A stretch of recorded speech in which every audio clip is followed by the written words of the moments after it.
strongest national preachers that I have in the bounds of North America. Everywhere you hear him, listen to him. Everywhere you see him, look at him.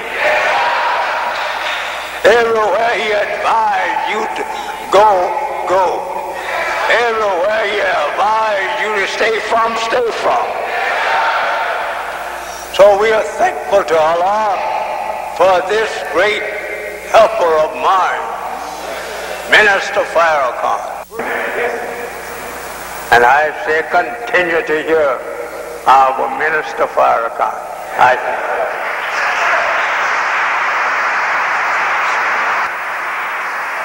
Is this Black History Month?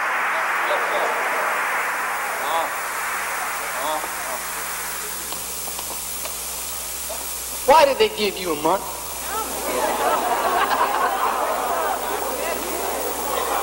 Isn't it true that they gave you a month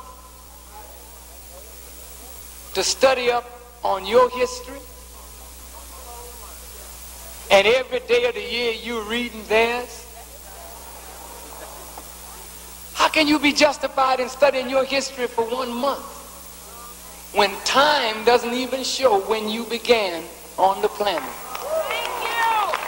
How can you be justified in reading white folks' history, which is a moment in time, and leaving your own history unread?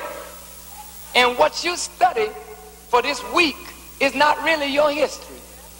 You're just studying the accomplishments of a slave who made it under the oppression of his master while he still wears the name of his master. So he's not yet making any history. This is his accomplishments in the history of white people. You agree? Yes, sir. All right.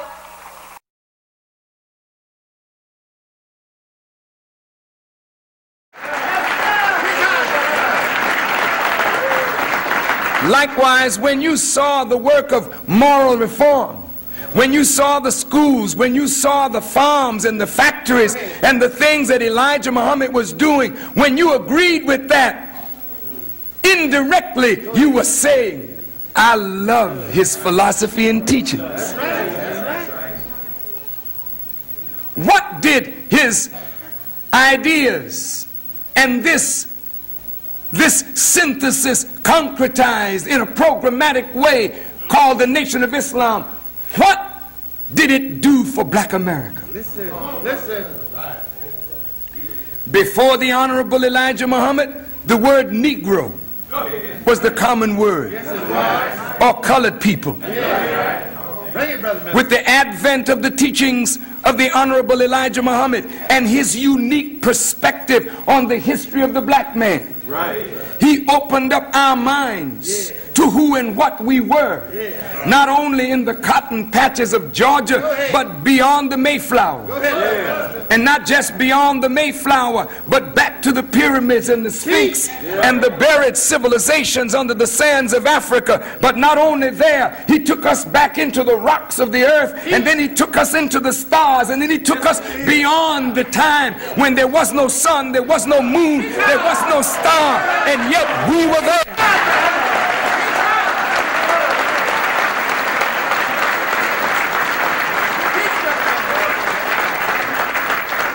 Even though many black people didn't agree with all of this deep history that the Honorable Elijah Muhammad was giving us, it opened their hearts. And they began to research the black man's history, and a wave of black consciousness swept America. A wave of black pride swept America. And you could hear a man like James Brown say, I'm black and I'm proud. But that, you can't take the beauty of James Brown saying, I'm black and I'm proud. You can't take the beauty of Jimmy Baldwin writing Fire Next Time and Nobody Knows My Name.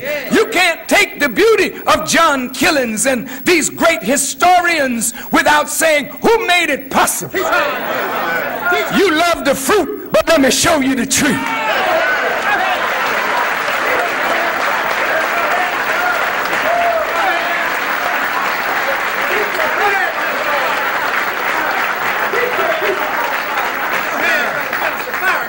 praise is due to Allah.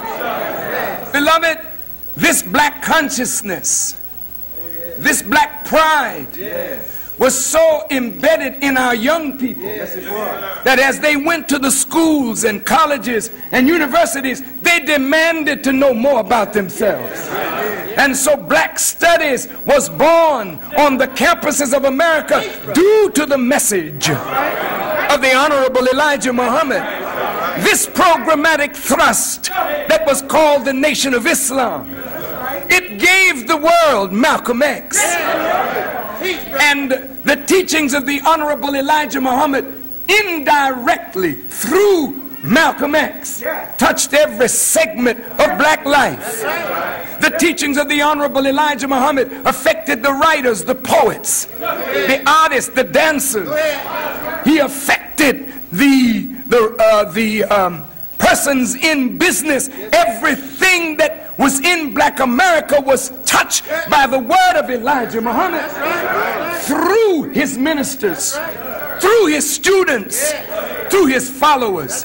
We affected the black church. In our argument with the preachers would go home and study, and they would have to bring a better message to their flock because of the presence of God in the Honorable Elijah Muhammad.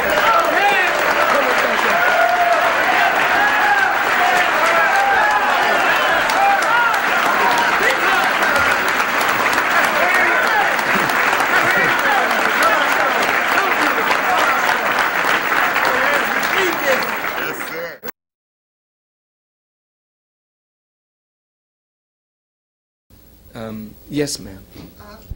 I've been a fan of Spike Lee's for many years before people even knew who he was.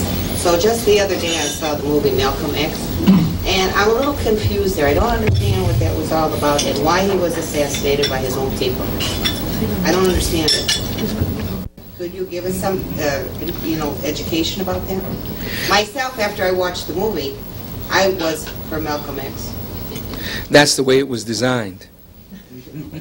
You know, I want to talk to you about it. You raised a very wonderful question. It would take more than the time that we have to delve into it, but I want to give you just a cursory glance, if I may. First of all, Malcolm, as you know, was an ex-offender. He was a man that was brilliant, but he was in a criminal life. As an ex-offender, Malcolm X would never have been able to become president of the NAACP, the Urban League, nor would he have ever risen to high ranking in the Christian church with his past. But since the Honorable Elijah Muhammad is a man that redeems us from our fallen state, he took Malcolm from where Malcolm was and taught Malcolm and gave Malcolm a platform which exposed Malcolm's tremendous gifts, and he became an international figure.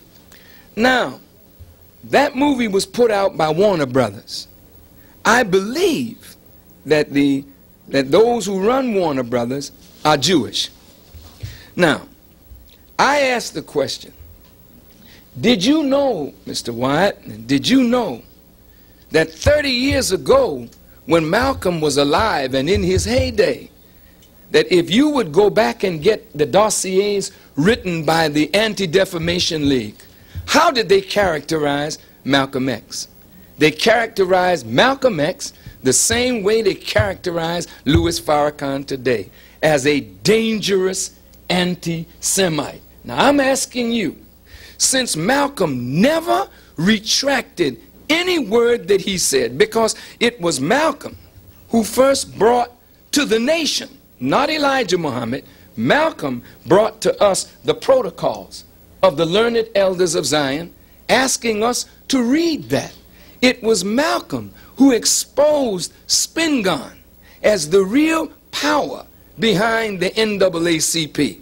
It was Malcolm who exposed the Jewish influence in civil rights organizations. So Jews were very angry at Malcolm X. Now Malcolm's image has been sanitized. What did he do? Did he retract his statements? Did he say he was not that what he said before were lies? Not Malcolm. So now, why do you clean him up, Warner Brothers? Why do you spend $30 million on a black man to make him a hero? You never did that to W.E.B. Du Bois and Marcus Garvey and other great black scholars. You did that to Malcolm. Why? I know why. You're not interested in the dead. You're interested in the living. And I am the living. And if you could use a dead man against a living man and then stir the hatreds of people by making people to love Malcolm and to hate Elijah Muhammad and the representative of Elijah Muhammad, then you can kill two birds with one stone all over again. And so it didn't work. So your money went down the tube. Now what about Elijah Muhammad? Malcolm said in the movie, he left Elijah Muhammad because of some illicit sexual affairs that Elijah Muhammad allegedly was having with his secretaries. Let's stop there a moment. How many of you are Christians? Would you raise your hands? Okay. How many are Jewish? Would you raise your hands? Okay. Now, to those who are Jews and those who are Christians, if you study the prophetic traditions, every Christian, including Jesus, paid respect and honor to Prophet Abraham. Abraham is not only your father as a Jew, he's my father as a Muslim and the father of Christians. All three religions claim Abraham. How many wives did Abraham have? According to the book. Let's talk now. Abraham had a wife called Sarah, according to the Bible. Sarah could not produce. She was barren. What did Abraham do? He went in to Sarah's handmaiden, according to the Bible. You know what a handmaiden is? A handmaiden is a young girl who is a virgin. And she conceived a child for Abraham. Later, Sarah conceived. According to the Bible, Abraham put Hagar out of the house into the wilderness. Now, if you were judging his behavior without trying to understand God's wise purpose, you would say Abraham was not so righteous a man to make that young girl pregnant and then put her out in the wilderness. But that's there on the page of history. Now, as a Jew, you know that the prototype of the Messiah is David. How many wives did David have? And how many concubines did he have? At the Wailing Wall today, which is the last remnant of the great Temple of Solomon, how many wives did Solomon have? How many concubines did he have? But yet you will stand at the Wailing Wall, a building built by Solomon, and offer prayers to the Almighty God. When you're not worried about how many wives Solomon had, and you're not worried about how many wives David had, and you're not worried about how many wives Moses had. So why should it be your concern today if we tell you that a black man whom God raised up among us had wives from among black women and fathered children from among them? Who are you to judge that kind of behavior if we say he's a messenger of God? That is the hypocrisy with which you handle my teacher. But that is not the way you handle your prophets. You honor them. You respect them. You even make excuses for them. And then you allow one of Elijah Muhammad's students, you raise him up as a saint because Elijah Muhammad had wives and Malcolm fell out. Who did he fall out to follow? He fell out with Elijah Muhammad to follow who? Prophet Muhammad. How many wives did Prophet Muhammad have? He had 11. And God removed the number from 11 to 9. And one of them was not a teenager, but a pre-teenager. And if you could recognize him as a prophet, and David as a prophet, and Solomon as a prophet, and Moses as a prophet, and Abraham as a prophet, And you should not open your mouth when we say that Elijah Muhammad is a messenger of God and God permitted him to have wives. This is the slander that has been slung at Elijah Muhammad, but by the grace of God, we will overcome it. Now, I don't know who murdered Malcolm, to be very honest with you, my dear questioner, but I will say this. We loved Elijah Muhammad so much, and I know personally that Malcolm understood, because he and I had this kind of conversation. We were very close brothers. And I know that Malcolm understood, but Malcolm was angry because his leader sat him down at the height of his career for the remarks that he made concerning the death of John Kennedy. And as you know, in this room, John Kennedy was the most charismatic president that we have had in recent history. And when John Kennedy was assassinated, Elijah Muhammad sent orders out to all of us as his ministers, make no statement regarding the death of the president. Malcolm received those orders. I received those orders. This is organization. And Malcolm, at the auditorium in New York, was questioned by a member of the New York Times, a staff, and Malcolm made this statement: I never felt bad when the chickens came home to roost. And so I was glad when the chickens came home to roost. So when you look at that, he was saying he's glad that Kennedy was assassinated. Well, what did that do to all of the people that loved John Kennedy? Elijah Muhammad silenced him, set him down, and in his anger against his teacher, he began to reveal certain aspects of his teacher's personal life, but then he said it in such a nasty, negative way that he felt would injure Elijah Muhammad with the mass of the people. And it angered us to the point where many of us wanted to take his life. But the Honorable Elijah Muhammad forbade us to hurt one hair of Malcolm's head. But he was assassinated, and I don't think the government of the United States is without some culpability. For J. Edgar Hoover admitted he worked for years to separate Malcolm from Elijah Muhammad, and they had informers inside the mosque, agents inside the nation, and in fact the man that gave Malcolm mouth-to-mouth resuscitation was an agent of the United States government working for Malcolm as a former member of the Nation of Islam. There's a lot that needs to be understood about the operation of the United States government where black leaders are concerned and where world leaders are concerned that America has had a problem with.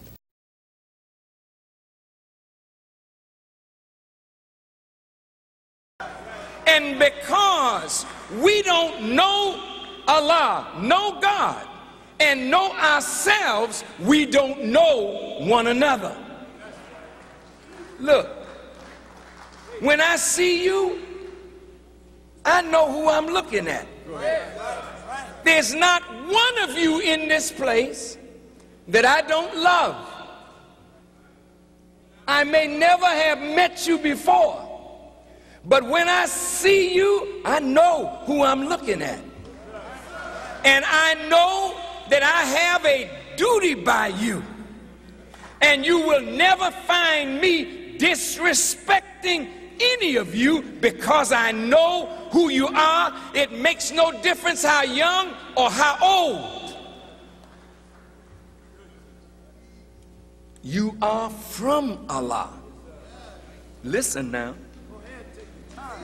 And therefore, the essence of you is Him. I'm going to say that again.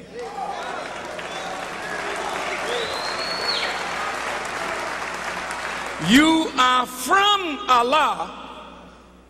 Therefore, the essence of you is Him. So you are not only able to become a human being, but if you evolve properly, you can become an expression of, a manifestation of the divine characteristics of God himself. Listen.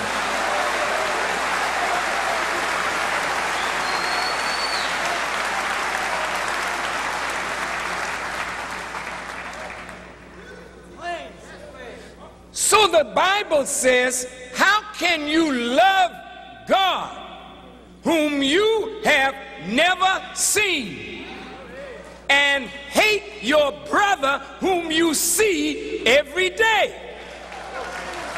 Let's not just say it, let's understand it more. Listen, how can you love God whom you've never seen and hate your brother whom you see every day? Now, the principal words in this is God and brother. And you have love and hate. Two opposites. But God and brother are not opposite. God and brother are similar, but you love one that you've never seen and hate the other whom you see every day. Well, now what Allah is saying to us is, when you hate your brother, in whom is the essence of God, you are hating God. So the question is asked, how can you love God whom you've never seen and hate your brother in whom God is, and you see him every day? So the Honorable Elijah Muhammad said, every time I see a black man, I'm looking at God.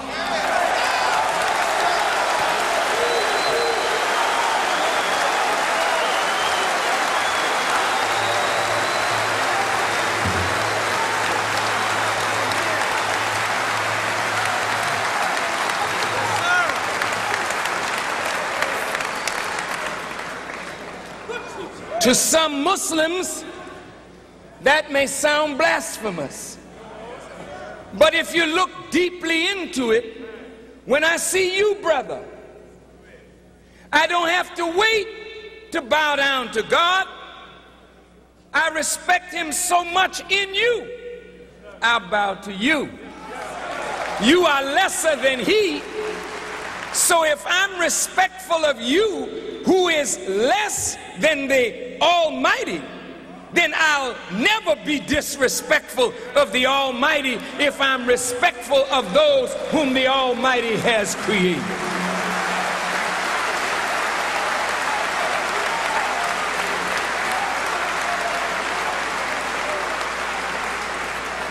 All the brothers from Brooklyn, will you raise your hand? Thank you. All the brothers from Manhattan, will you raise your hand? All the brothers from the Bronx, will you raise your hand? All the brothers from Queens, will you raise your hand? All the brothers from Staten Island, will you raise your hand? All the brothers from Westchester, will you raise your hand? All the brothers from Newark and New Jersey, will you raise your hand? Now wait a minute. Are we different because we live in a different borough? Come on. Are we different because some of us are from Mississippi or Alabama or Georgia or from Jamaica or Dominica or Barbados or Trinidad or Panama or Central America or South America or Africa? Does the land mass make us different when the Quran says that Allah created us from a single essence? He didn't say in the same place or from the same area. I created you from me. So don't talk about where you're from. talk about where you're really from. You are from Allah. He is your God, and to him is your eventual return.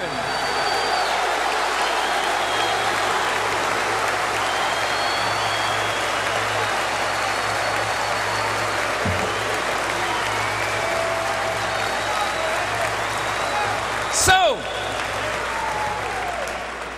are we brothers? Brothers, behold your brothers. Now look,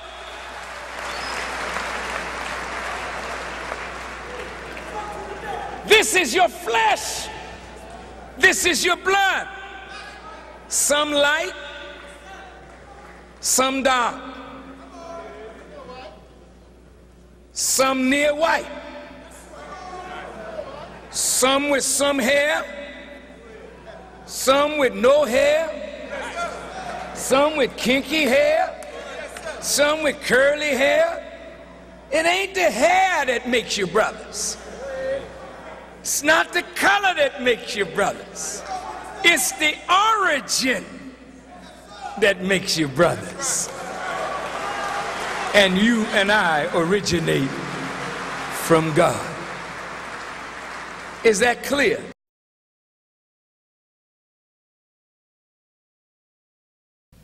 Let me tell you some current events that are happening that I believe you should be a part of. Something is going on in Africa right now. Go ahead. Did you know Kwame Nkrumah? Have you heard about him? Gamal Abdel Nasser. These are people that have gone on. But Gamal Abdel Nasser was an Egyptian Arab.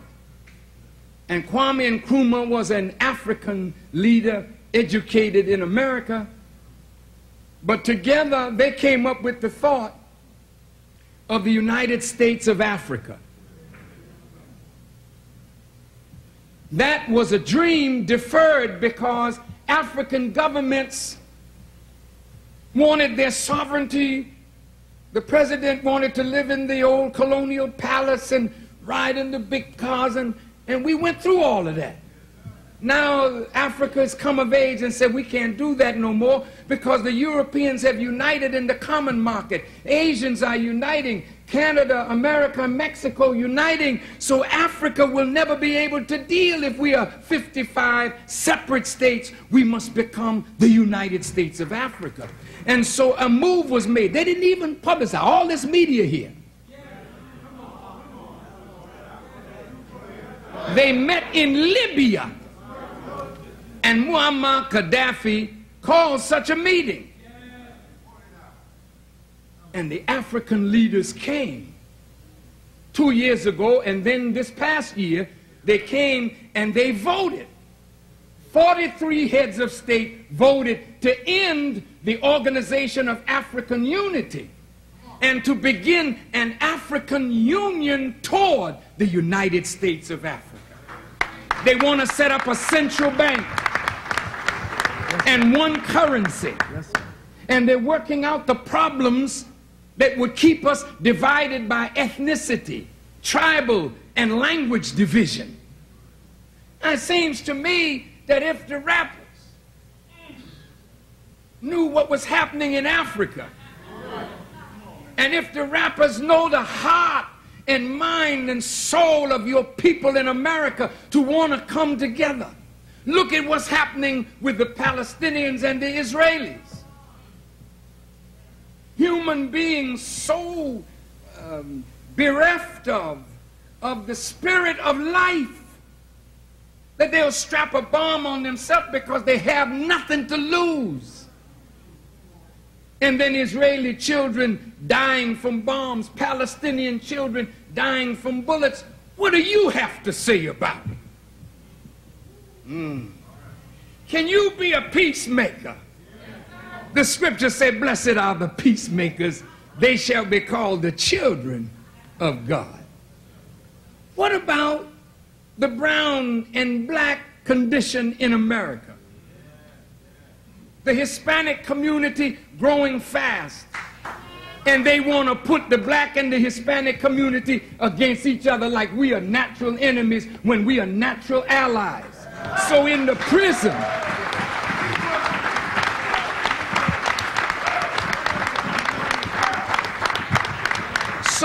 prisons, the brothers are against each other.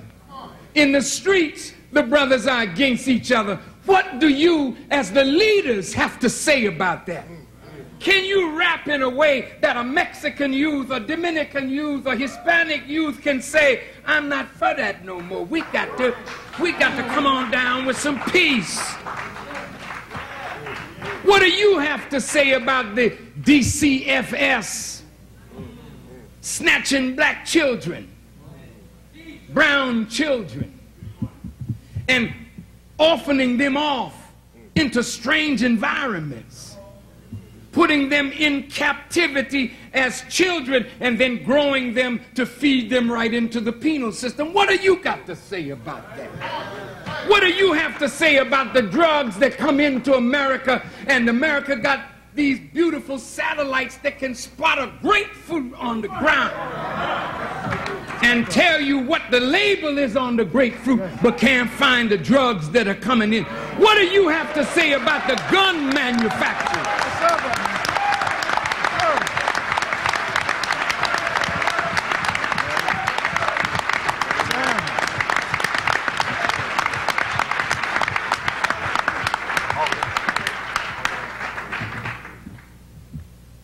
What do you have to say about the abuse of women? The pedophile thing that's going on. Rap, you're the teacher. Can you teach the young that where there are no decent women, there are no decent men, for the woman is the mother of civilization? Can you teach young people to admire women and not abuse women, to respect and honor women and not defile women? Can you teach like that?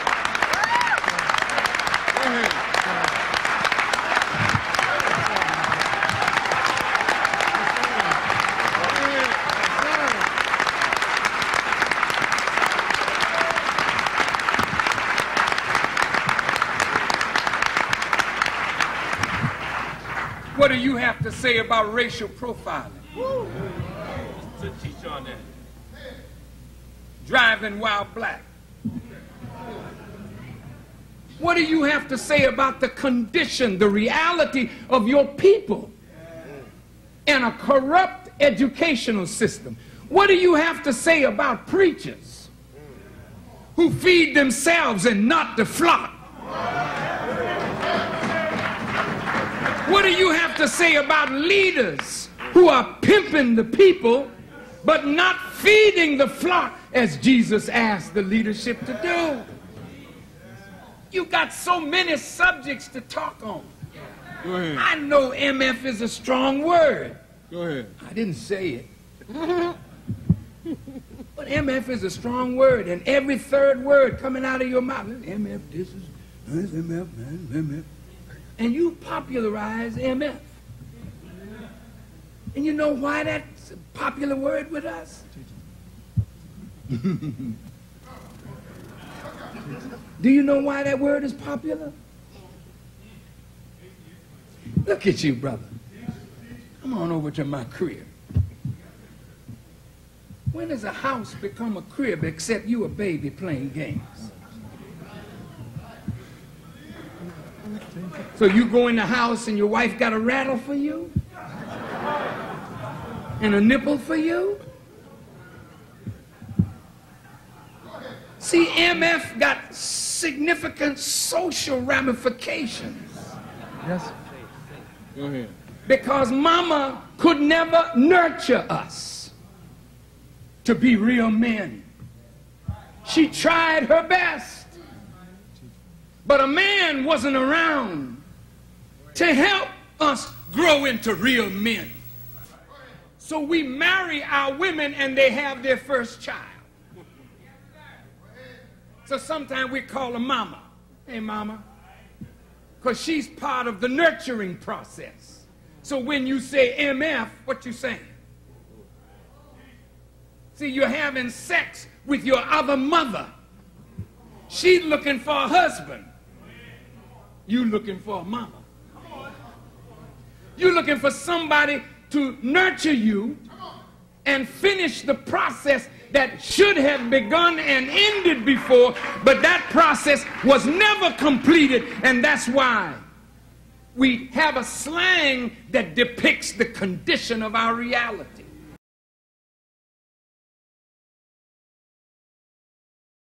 God laid on man in his nature the responsibility to do what?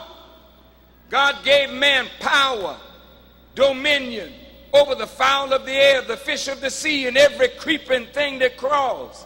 God told man, multiply, replenish the earth, and subdue it. And he put woman there to help the man to meet what God had put on man to do. Well, if the man ain't doing nothing, then how can you help a man do nothing? So when you meet a man, he's handsome, he's good looking, he's beautiful, he has a good rap, then you ask him, what you doing? I ain't doing nothing. Where you going? I ain't going no place. Well, what do you want to be bothered with somebody who's going nowhere doing nothing? That's not who you are. And that's why most of you are unhappy women. And that's why you get married and divorced so quickly. It's because something is missing in the marriage and you don't quite understand what it is.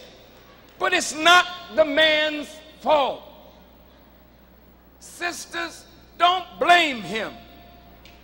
He's not going to be the man that he could be unless you help him to become the man that he should be. And in order for him to be that kind of man, you got to know who he is, know who you are, and then above all, know how to move him to the goal that God wants him to be at. You got to know how to do that. Otherwise, he will be living in your mouth like a dentist. And sisters, you know you are suffering from great abuse. There's hardly a woman in this audience who hasn't been beaten by some man. Although some of you getting pretty tough.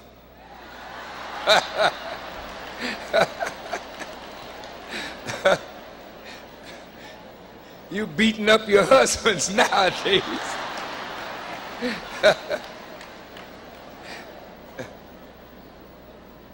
None of that should be necessary. But in this world, sisters, the white male could not stand for the black male to have power and dominion. So the white male broke the black male so that he is powerless without dominion. So now, once your man is broken, you become fair game for the victim. They call it in war the spoils of war, and they call the spoils of war booty. Now, sisters, that is what the black woman has become to the slave master's children. You are the booty or the prize that he has access to since he has conquered and destroyed your man. And then you will sing songs, shake your booty,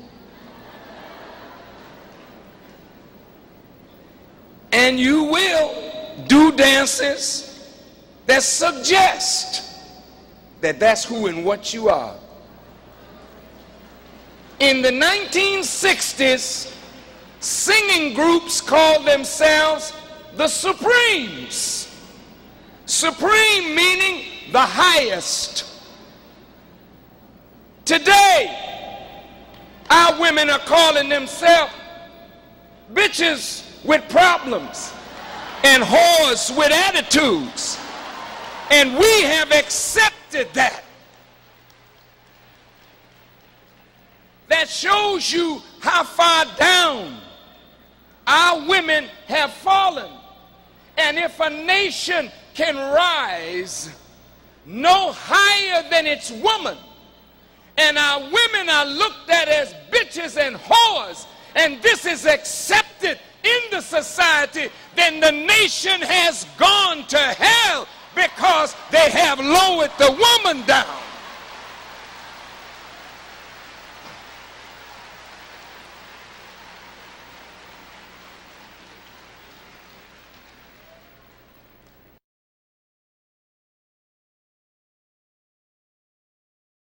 So all of us have a humble origin in this world. That's the point. You should never forget that once upon a time you were nothing to speak of, and now look at how God has grown us up to be people of honor and respect. But we came from a humble beginning. So white people had a humble origin in the hills and cave sides of Europe. And a prophet brought you out of that condition. And you rebelled. And God sent you prophet after prophet after prophet. Some you beat, some you imprisoned, some you killed. It's true. Jesus didn't come to us. We never saw Jesus. Talk to me. We didn't see Moses. We didn't see Aaron, Joshua. We didn't meet Peter and Paul. We don't know nothing about these people. Peter and Paul were teaching in Europe. We were in Africa. We didn't meet Peter and Paul. He never taught in Africa. We didn't know Muhammad. We didn't know Abu Bakr, Uthman and Ali. They didn't teach us.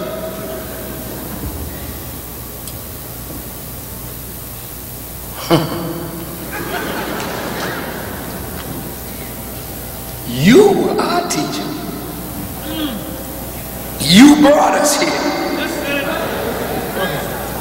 Whatever we were before we got on board those ships, you made sure when we got here, we were not that anymore.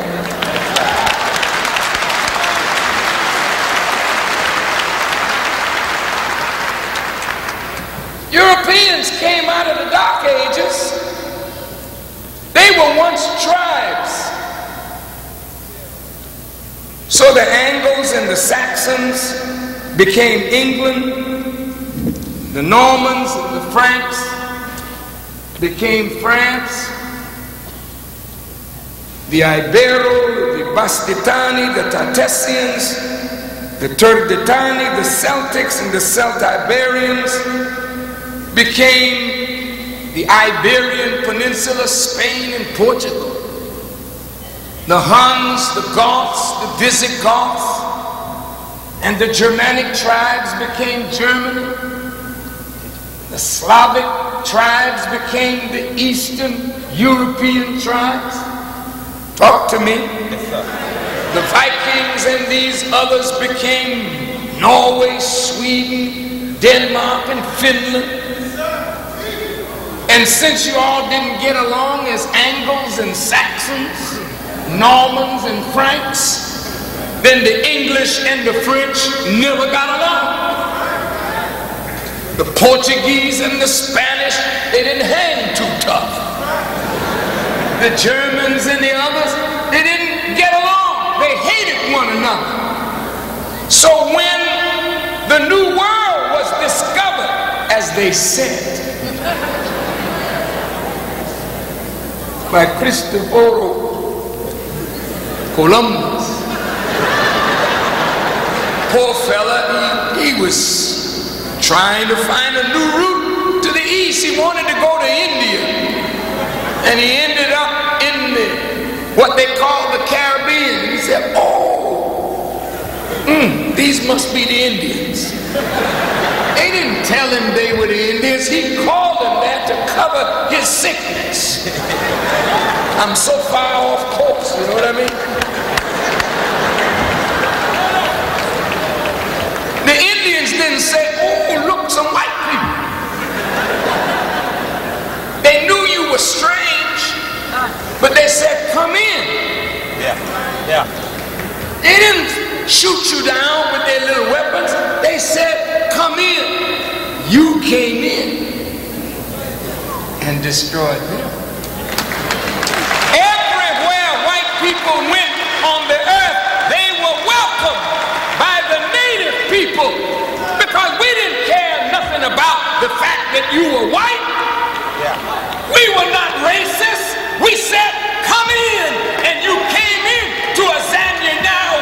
You got us in hell everywhere. We let you in. You put us down.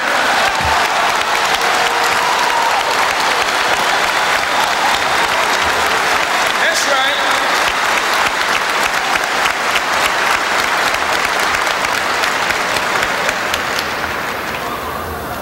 So brothers, during the slave trade, sisters, they were all in competition with one another over us. So some of us were colonized by the British. And so we became British subjects. And we spoke with a British accent. And we talked with, the different accents of the Caribbean that is under the rule of the British. But the French didn't like the British. And the French came into the Caribbean. So they conquered what is called Haiti, Martinique, Guadeloupe. And what did they do? They put on us French names. Francois, Jean-Pierre, Jean-Dussard, Baptiste. Go ahead with your black French self.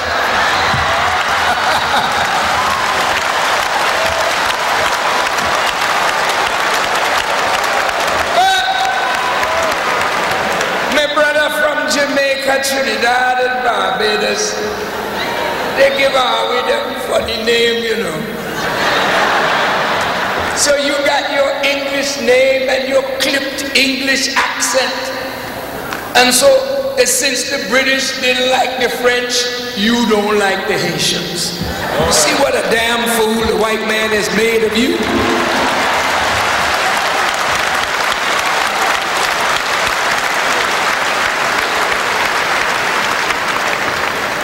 The Spanish, the Portuguese, and the Dutch, they didn't get along either.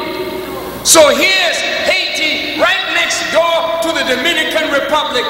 One run by the Spanish conqueror, others run by the French conqueror. So one is inflicted with Spanish names. So one is Rodriguez, one is Manuel,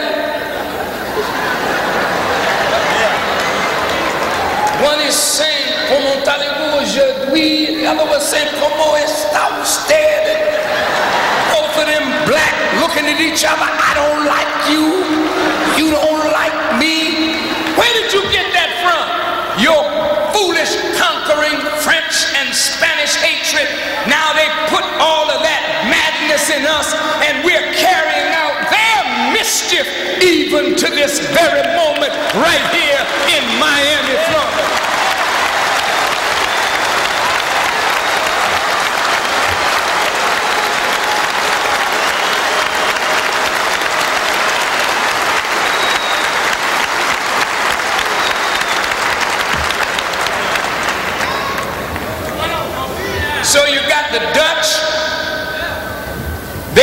some parts of the Caribbean. And all of this hatred we brought to Miami, along with the American black brother. And we're the worst of all, brothers and sisters.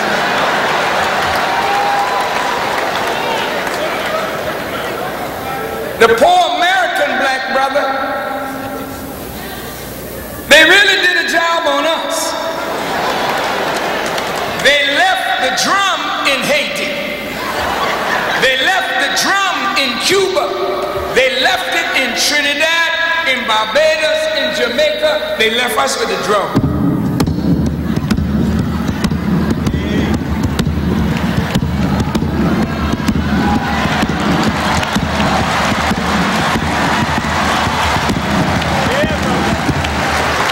We sending messages back and forth. We're talking our talk through the drum.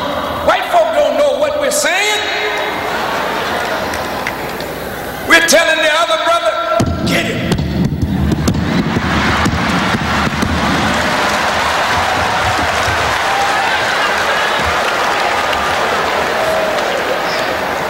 When they got us to America, they said we're going to have none of that. They took our drum, brother. We were lost.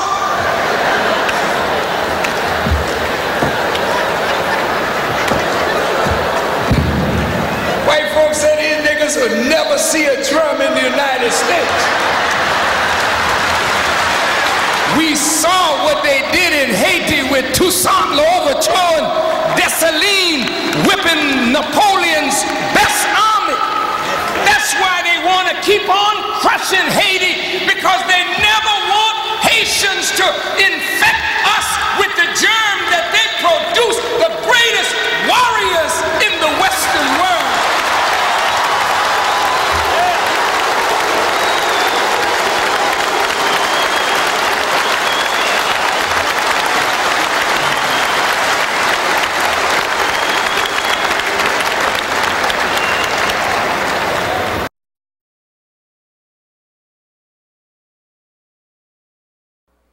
That word emancipation, I want us to take a look at it.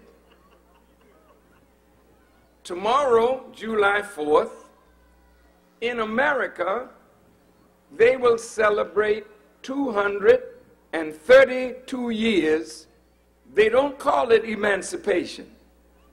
They call it independence.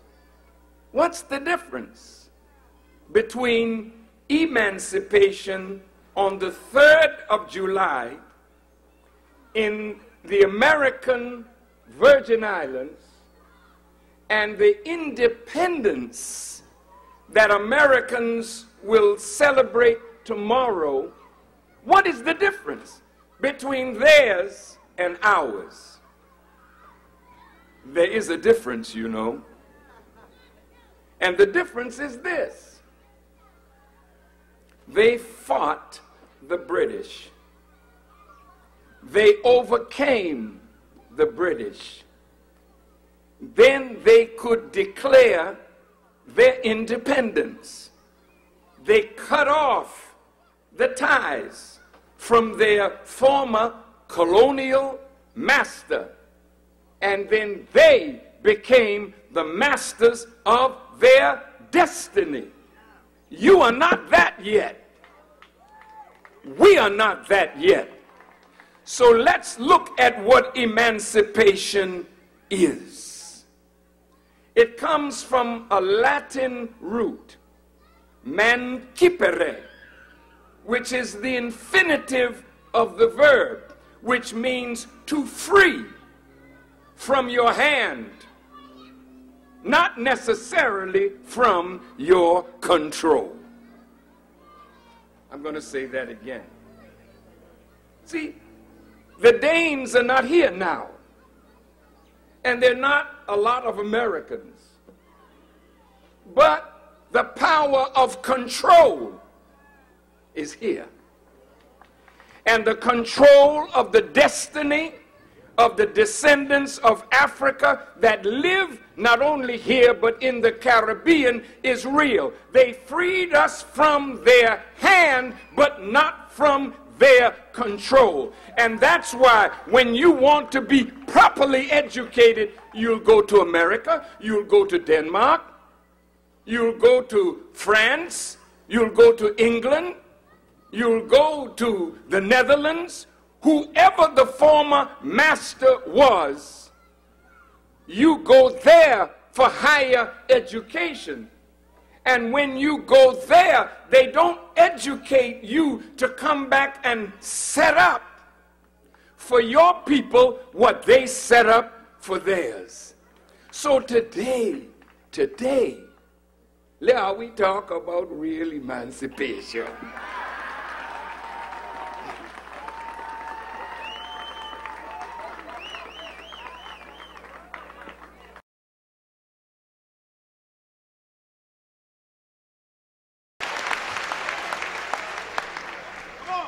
You're going to teach me history.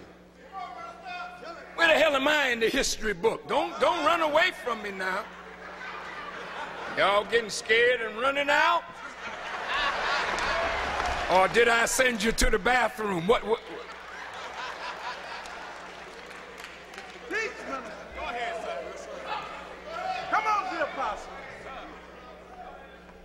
See, and if you're afraid of what I'm saying, you don't like what I'm saying, yet you can't disprove what I'm saying, then something wrong with you.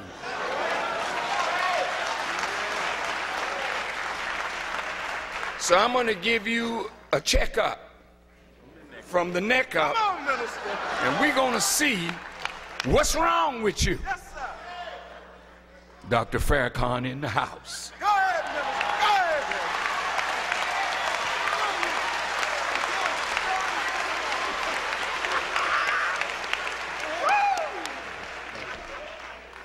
History class. History. Columbus discovered America in 1492. Millions of people already here.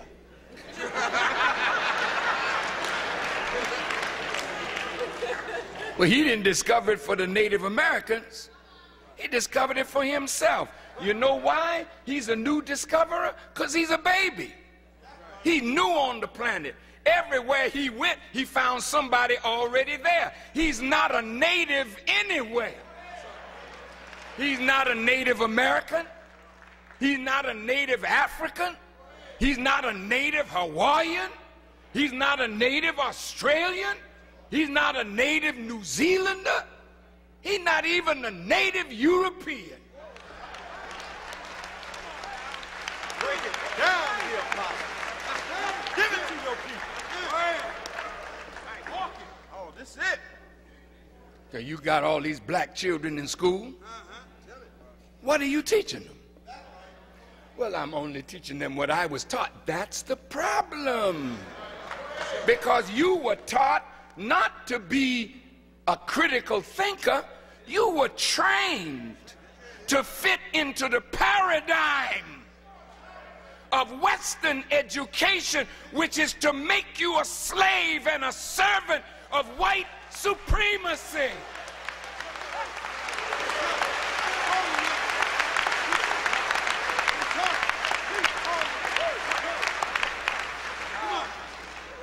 Farrakhan, don't you think, Farrakhan, you're being rather harsh with us? No, dear brothers and sisters. Look, man. Jesus said you can tell a tree by the fruit it bears. You can tell a man by his works. Now you graduate with a BS degree. Probably so.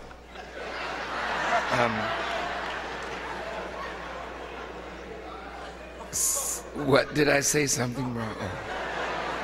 Some of us graduating with a BA, an MA, an MS, a PhD, a doctor of law. a doctor of divinity, DD. Okay, doc. No, I'm not being cruel. But what I want to challenge is, if you're the doctor, that means you got the discipline, the knowledge to heal in your field. Yes, sir. Right. You're a doctor of economics. But the economy going bad, Chief. What you gonna do about it? See, if all you can quote back to me is the stuff you read in a book. See, you got a doctorate in quotology, but not what? But not necessarily critical thinking. Listen to me. Critical thinking makes the critical thinker stand on the shoulder of the person they're reading and takes the discipline to another level closer to the absolute. There is nothing perfect except God and his truth. So every discipline, you should grow in it. But if you're not growing, if you're only quoting, if you can't advance sociology, advance psychology, advance economics, advance medicine, advance science, then you've been trained to get in where you fit in and don't make no trouble, lest we deny you tenure and put you out. And you know you don't want that, because you're just a few paydays away from total mess up.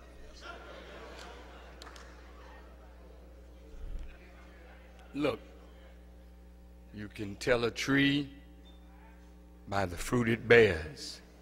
With all these degrees, now watch this, all these degrees now, we're the best learned black people anywhere to be found on the earth, the least productive. Something's wrong with that picture. Now you go in the black community, who's providing goods and services? It's the Arabs, the Koreans, the Chinese, and others. Oh, there's a black bookstore, and you don't go there. Oh, it's a black haberdashery, and you won't go there. Do you know why Greek restaurants are successful? Because all the Greeks buy together. They go downtown to the market, and when they buy lettuce, they don't pay what you pay. You go as an individual. I has a store down over here on so-and-so street, and I needs to buy a case of lettuce, a case of tomato, a case of carrots, a little fish. So the price then went up because you buying so little. One Greek man going, he know he's buying for the whole Greek restaurant group, and when he put that money down and they see that kind of money, the price shrink. He buy cases of lettuce, cases of tomatoes, I mean literally thousands of chickens, so he can open up his restaurant and sell cheaper. The Arabs do the same thing. The Koreans do the same thing. You like hair?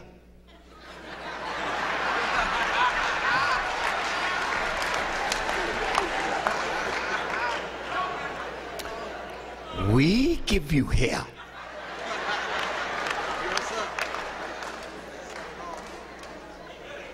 You can all go home and sling your hair.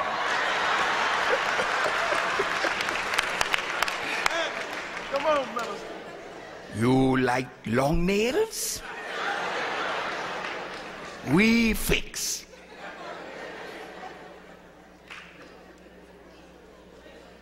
Do you think they respect us? Do you think the Arabs and the Indians and those who serve us our goods and services, do you think they really respect us? do you know what they're really thinking? Something is wrong with them people. Because wouldn't nobody come in our community and sell us everything that we need. So others come in and take the money out of our community and enrich their communities. But you studying business. But you're studying business administration, but when you get out of here, you look into the same slave master that your great-grandfather and mother looked to give you a job. You're not coming out of here with business knowledge to set up a business to provide jobs for your people.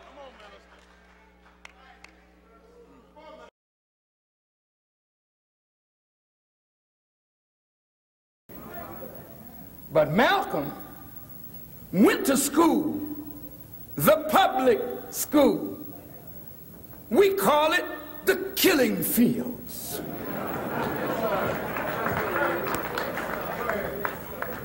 Well, why would you say that? As much as your people need education. Yes, we need education, but we need the right kind of education. And I respectfully submit to you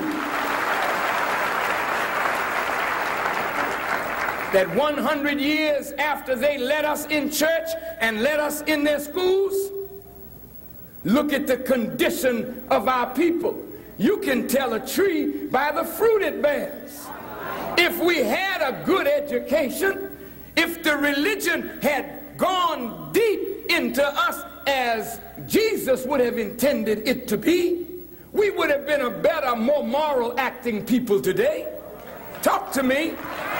And if the education were a proper education, we would be a more productive people today. Is that right? But the education wasn't designed to make us productive. And this is why we have to be careful about the American educational system. It is a killing field for young black men and women who aspire to great deeds, but particularly the black men. Malcolm, when he reached the 8th grade, he was showing promise, brilliance, like you, like some of those that are in Cook County Jail today, or Joliet or Marion, Illinois, or some of those that are dead in all of these cemeteries that we went to school with and knew they were smarter than we were, but all of a sudden they're gone now. I was not the smartest man in my class. I was mediocre. And I'm willing to bet that most of you that are leading today, you were not the best in your class.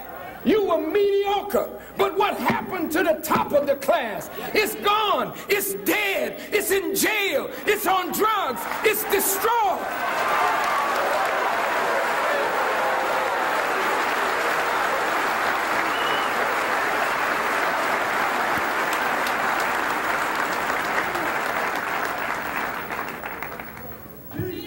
We that got through, we're more submissive.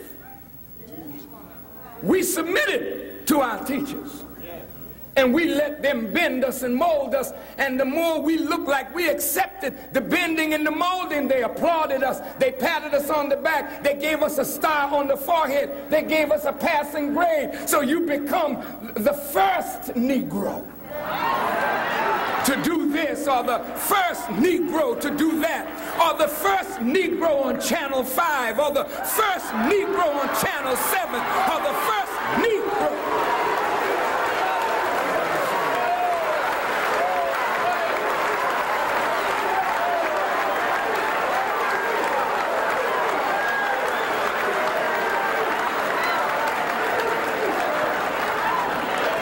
But before the struggle in the 60s, there were no black anchor men or anchor women nowhere in America.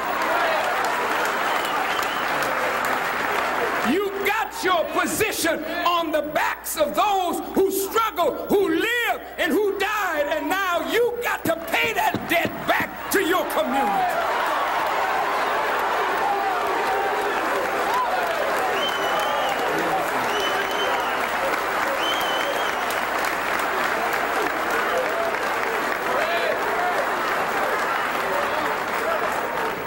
the young brothers who didn't have any education that threw the Molotov cocktail and made Chicago hot, made Detroit hot, made Watts hot, made Harlem hot, made Huff and Cleveland hot.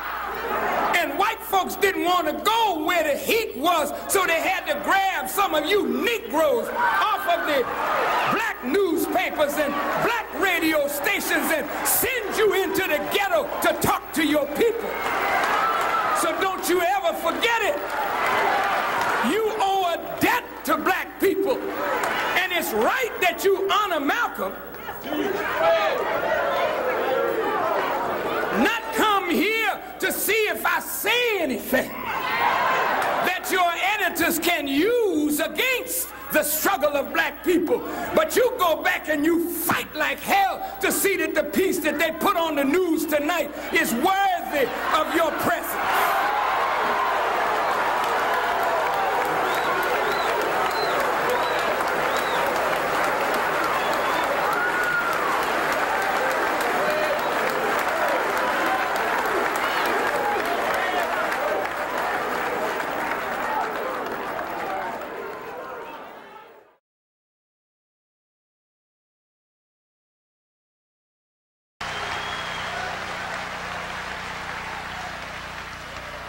What the hell is so great about running down the floor and dunking a ball? It looks real good to me because I love the game. But I can't make that man no hero. Heroes are those who plot the course of nations, who change reality into something good for our people. The history book will never write about Joe Louis or Sugar Ray Robinson or Jesse Owens. They will be relegated to sports history, but never to the real history of a nation.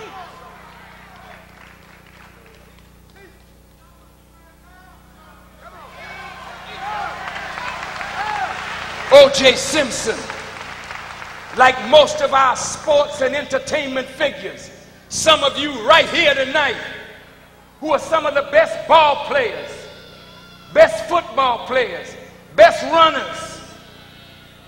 But what you're going to do when 32 comes and your skills begin to diminish and you just got out of college playing ball and the white lady, meaning cocaine, starts knocking at your door because you got a little money, but you don't have any spiritual substance to keep you balanced in a crazy world.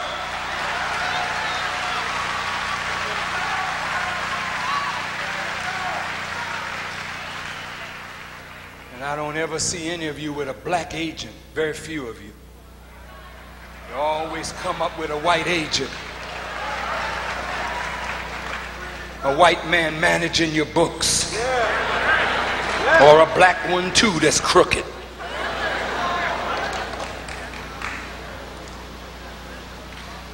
So the great Sammy Davis had to die poor, broke, owing the government money. And his poor wife couldn't have the benefit of her husband's own estate. Clean him out. Red Fox had us all laughing. The big one. And when the big one came, the IRS took it all.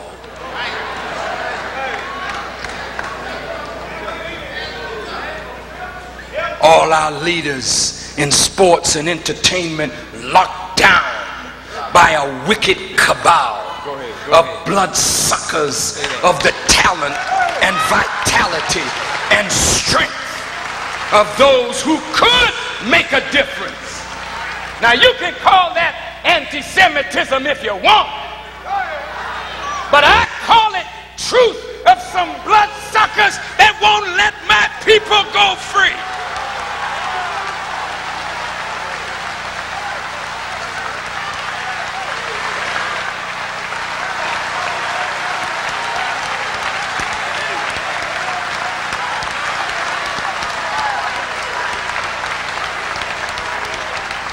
You think these artists that make all this money are free men and women?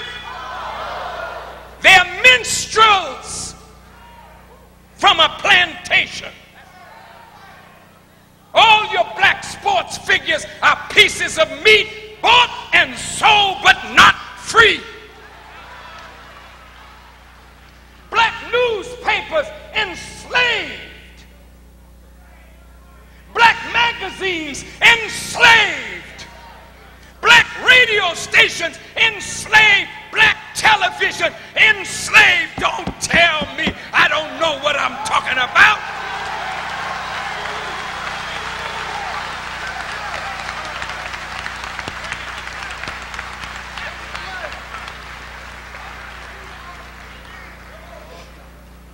The liquor companies,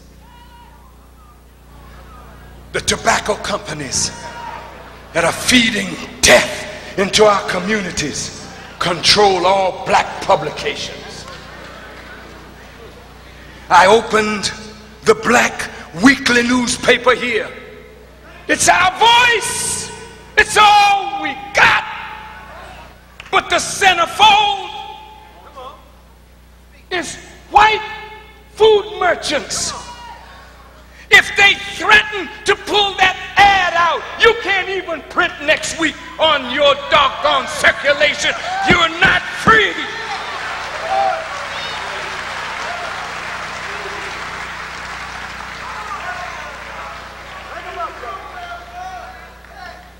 Riding into the black community in a Mercedes-Benz or BMW, living in a fine mansion don't make you free. You just a dressed up nigger on the plantation.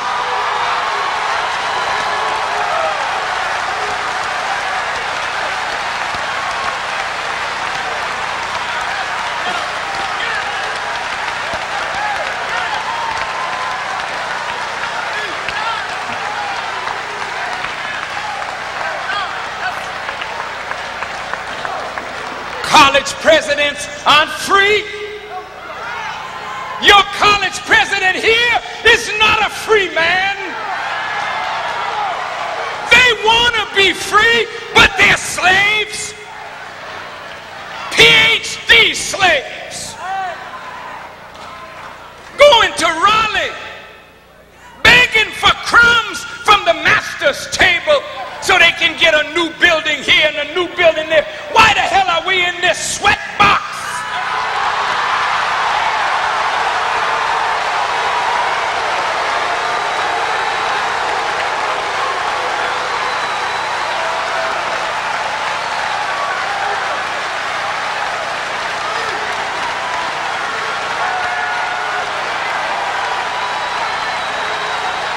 With all the money that North Carolina Central, all the dignity that North Carolina Central has brought to this state, you should be able to have an air-conditioned gymnasium.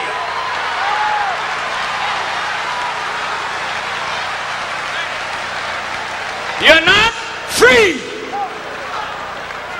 And the worst part about it is you love being the slave that you are. You don't want to be free. Because in order to be free, you're going to have to take a bold step and your enemy may come out against you. But I say, let's bring him out.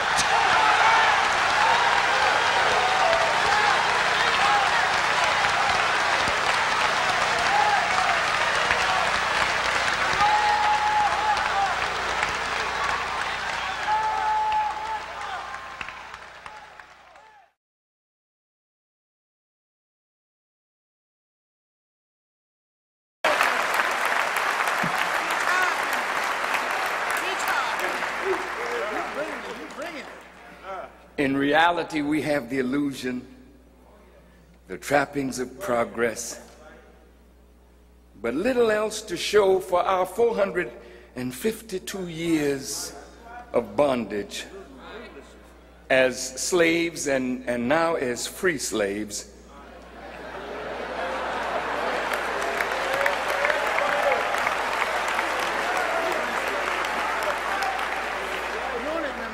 In North America. So let's start in this room.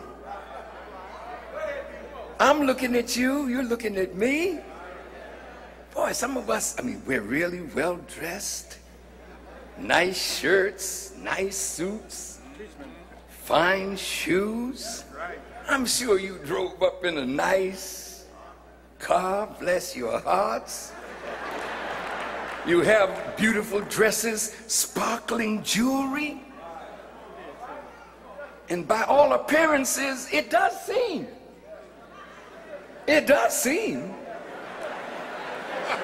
that we are doing better. Especially when we look at where we came from. Yeah. But the question is, have we taken these signs of so-called progress to heart to the degree that it made us think that we really are better and better than the suffering masses of our people?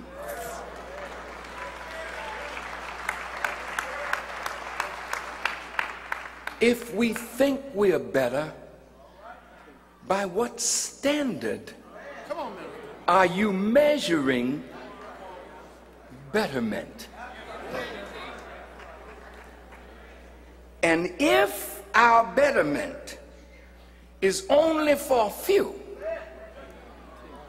and the many are still suffering, and our betterment is not being used to relieve the suffering of the many, then our betterment may be a trick, a trap, and as Malcolm said, we've been bamboozled again.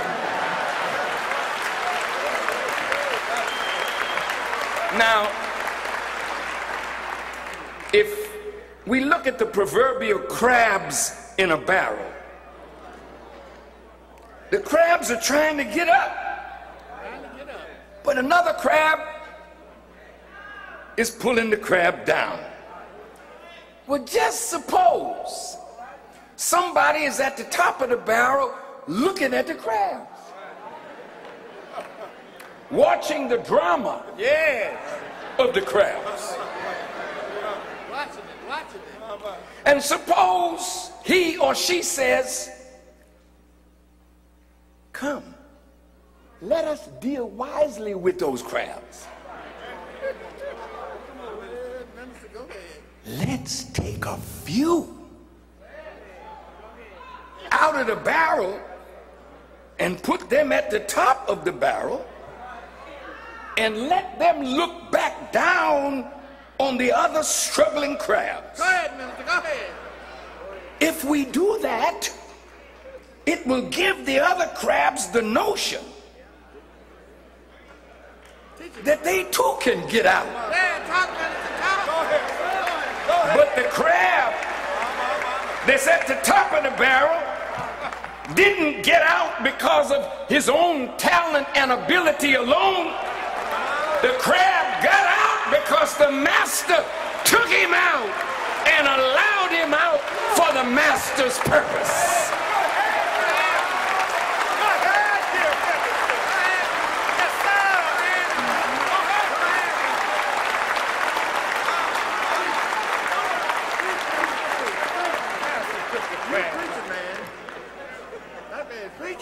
Now let's look at the wealthy and the famous among us.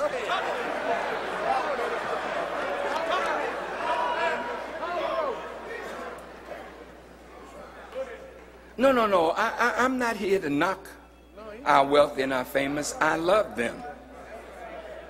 But I want us to look at them. And I want them to look at themselves.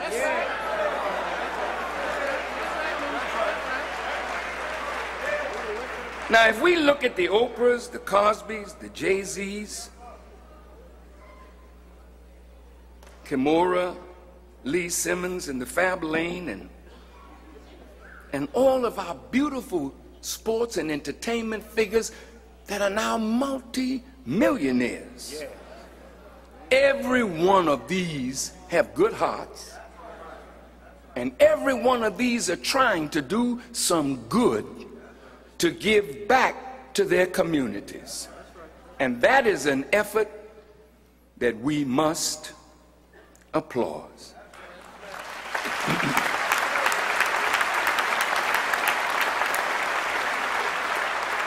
But, sorry about that.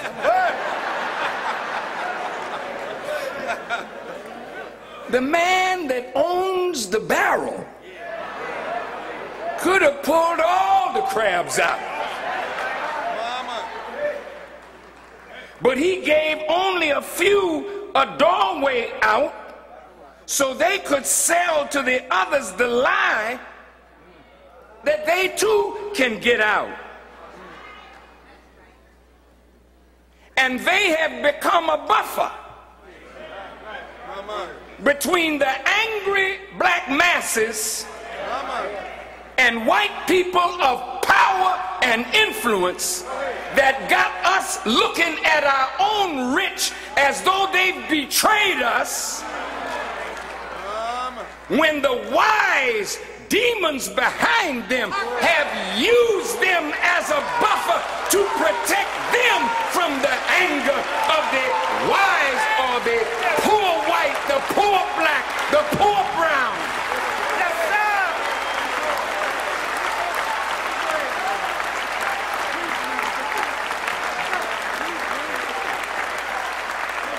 Now,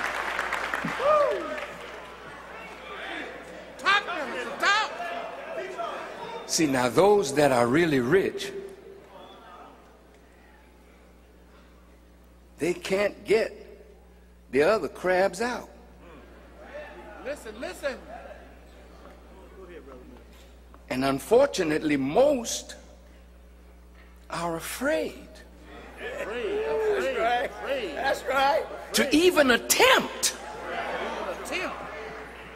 to get the other crabs out. They want in with the barrel owners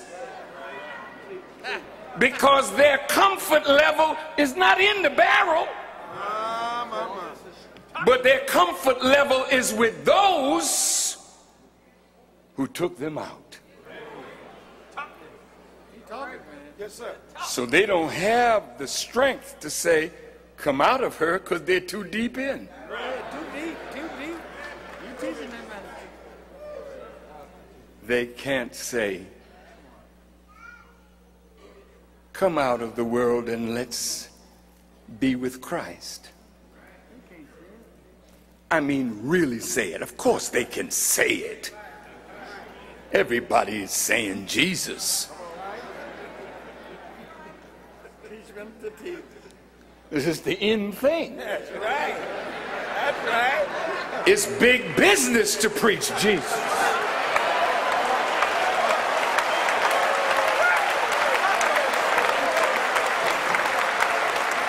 But it won't be big business to live Jesus.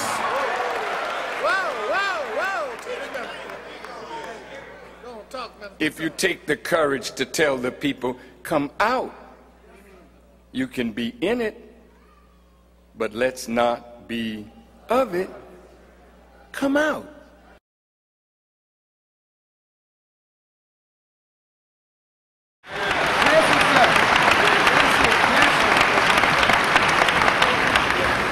I don't think that those students who are here at Benedict would waste their time and stand in lines to be checked, to come here a racist or a hate teacher. You belittle our intelligence. Right. That's right. Nor do I believe that religious men, men of God, women of God, who are seated on this dais, the president of this institution, his wife and children, would come and bring their families to hear a man spew out vicious, anti-Semitic words. You belittle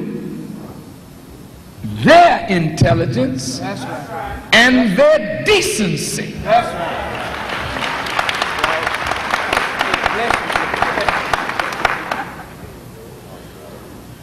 The professors who teach here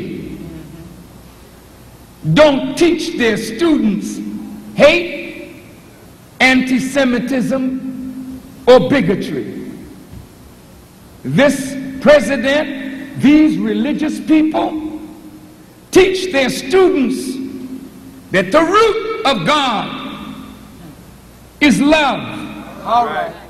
These professors, these religious people, these students have been taught all their lives that hate affects the hater. Speak, sir. They would not waste their time to come out and hear a man preach against everything they've been taught all the days of their lives. Speak, sir. You belittle our intelligence. Speak, sir. Will the real hater please stand up? Yes, sir. All right. All right. Speak, Farrakhan. Speak the truth, brother. Will the real racist please stand up? Speak, sir.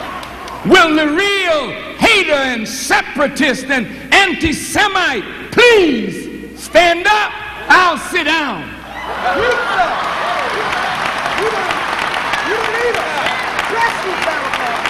Speak, Farrakhan. Bless you. We are victims of hate. That's right. That's right. That's right. That's right. We didn't come to America on the Nina de Pinta or the Santa Maria, All right. nor did we come on the Mayflower. Speak, sir. We came in the holds of ships Speak. brought by those who hated our humanity. Speak, sir. I and my fathers, in my fathers, was among those. I have never put a white man in the hold of a ship. Speak, sir. Speak, Farrakhan. Speak the truth. Speak, sir.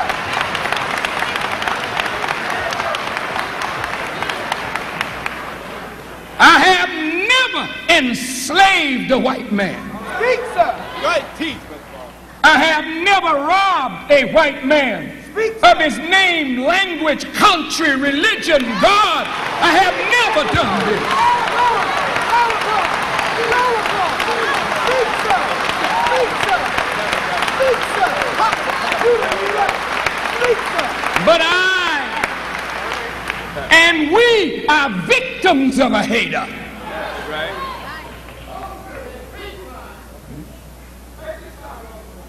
I never took your children away from their mothers. Speak, sir. Speak, sir. I never put your woman on an auction block. Speak, sir. Speak the truth. Never have I done such. I have never castrated one of your little boys. Speak, sir. I have never hung a white man up on a tree or burned one to the stake. Speak, sir. Speak, sir. Speak, sir. Do the lead. Bless you, sir. I have never been a night rider. All right. Speak, sir. I have never worked your mother from can't see morning to can't see night for no pay. I never did this. Get out of me.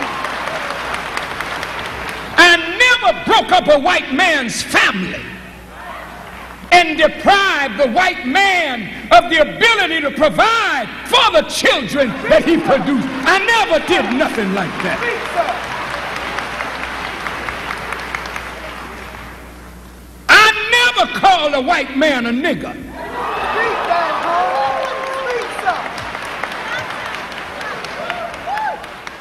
I never wrote about you in books and called you little black Sambo Speak. Speak, sir. or little white Sambo. Speak, sir. I never did that. I never mocked your skin color Speak, sir. or your hair. But what you accuse me of is what you and your people are guilty of. Speak, Farrakhan! Farrakhan! Farrakhan! Farrakhan! Farrakhan! Farrakhan! Speak, sir! Speak, sir! Farrakhan! Farrakhan! Speak, sir! Speak, sir! I have to defend myself. Yes, sir. That's right. Before I can even teach my people, I have to defend myself from your wicked false charges. Speak, sir. And if you could kill me, Come on. you would delight in doing such, as you have delighted in killing every black man or woman that you couldn't control.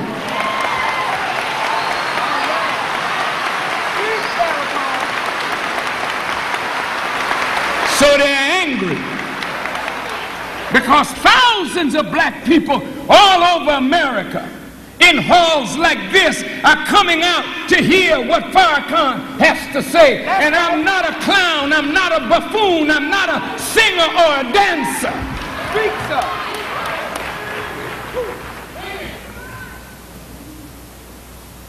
Will the real racists please stand up?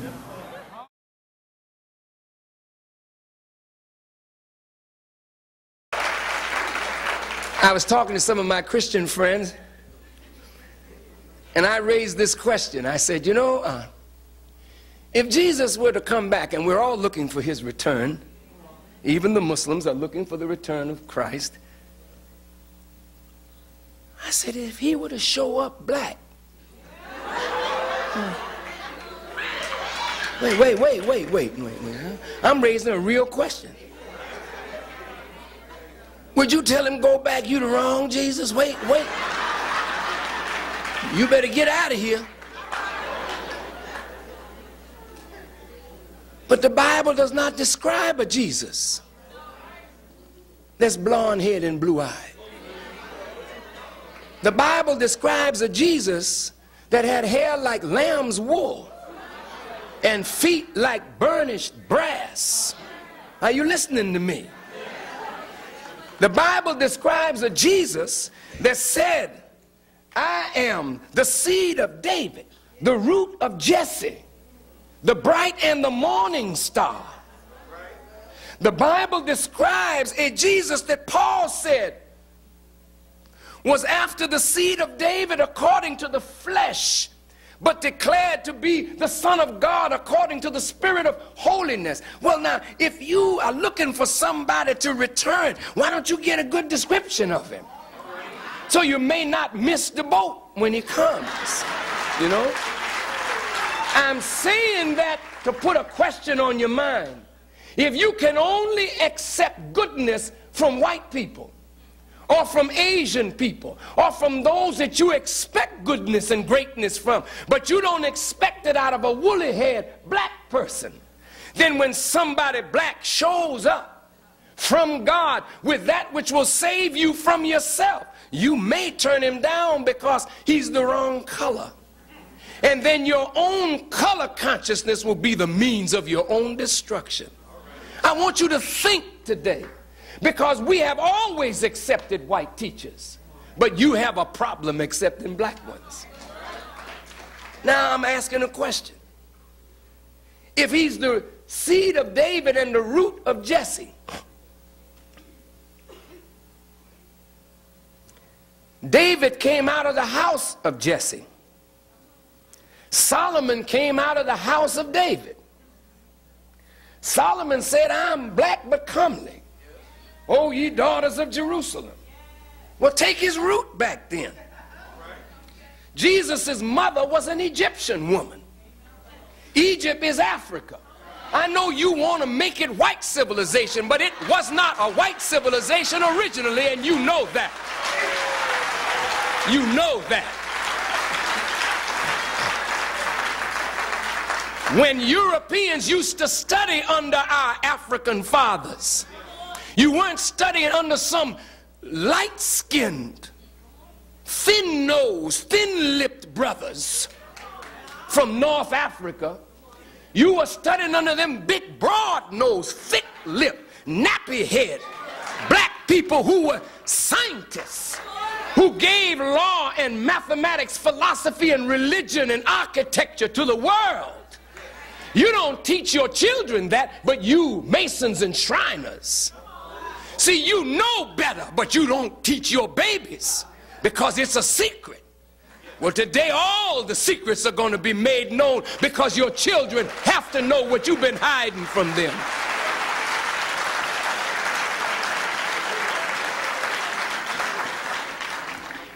I'm almost finished.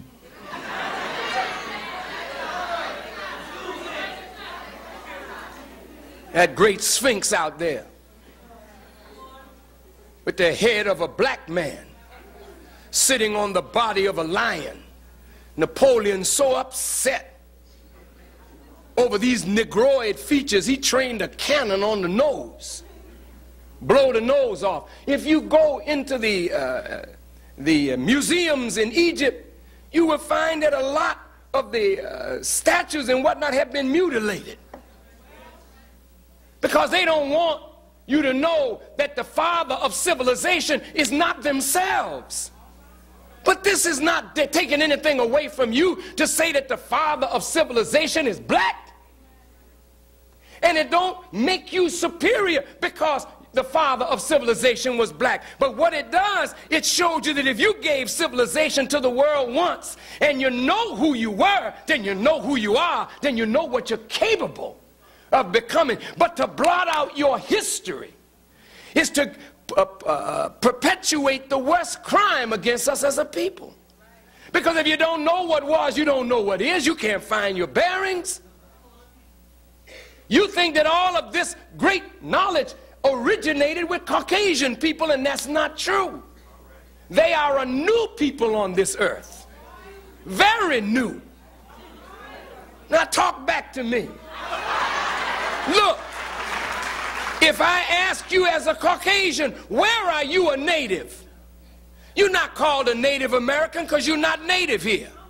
You're not a native African, even though you want to claim South Africa, you're no native there. You're no native in the South Pacific. You're no native in Australia. You're no native in New Zealand. You're not even a native European. So where are you a native? Where did you come from? What is your origin in the world? Wait a minute. I'm not saying this to put you down. I'm saying this to say, look, man, you got to get away from this color madness. But you can't get away with it with a dream. You can't talk about, I have a dream that black and white will be together. They'll never be together the way they think today. Somebody got to destroy the thinking in both people and create a human condition. And if you're not willing to do that, you'll never see black and white together. There's too much against it to make it reality. It will always be a dream until somebody is strong enough to tell the truth, to bust up the mind of white supremacy and black inferiority and create a human condition based on truth. When you have that kind of condition, then we look at each other beyond color and shake each other's hand and say, well, we're living on this earth, turning at 1,037 1/3 miles per hour. Every 365 1/4 days, and we're turning on an axis every 23 hours, 56 minutes, and 46 seconds, and we don't have a lot of time left. And every time we spin around, we're spinning ourselves right back into the earth and spinning up new life. So since we're sharing time and space together, wouldn't it be wise if we learn how to relate well to one another so we can make this earth a paradise for us to live on? That's what Dr. King was talking about. That's what Jesus was talking about. That's what Moses and the prophets were talking about. That's what Muhammad the prophet was talking about. But talking about it and producing it is an entirely different thing. You got to break up the thinking of an old world mentality in order to produce a new thinking that will make us human beings. And that's why Jesus said, behold, I make all things new.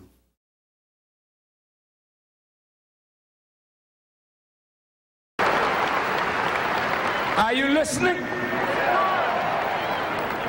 I'm going to say it again, Reverend. The condition of the people is a bearer of witness that the theologians have to study theology all over again. Why do I say that? Don't get angry with me. I want to straighten out the head of the classroom before we begin to teach.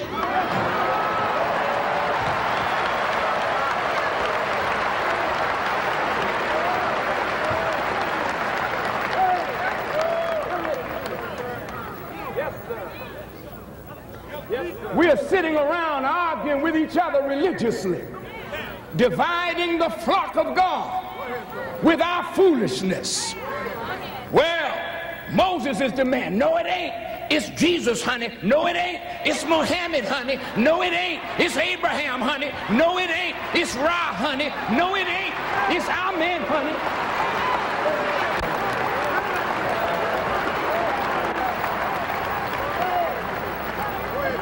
Well, just a minute. My religion say. Well, what religion you in? Well, my religion say. Silly children dividing the people of God.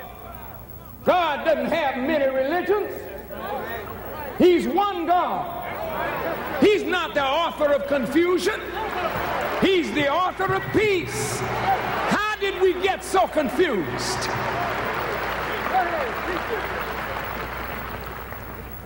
It's all right, Reverend, we're going to be friends. Because I'm not just talking about Christianity. I'm talking about Islam. I'm talking about Buddhism, Judaism, Hinduism, Taoism. I don't care what your religion is. Look at the condition of the people. And the people bear witness, you don't have no religion.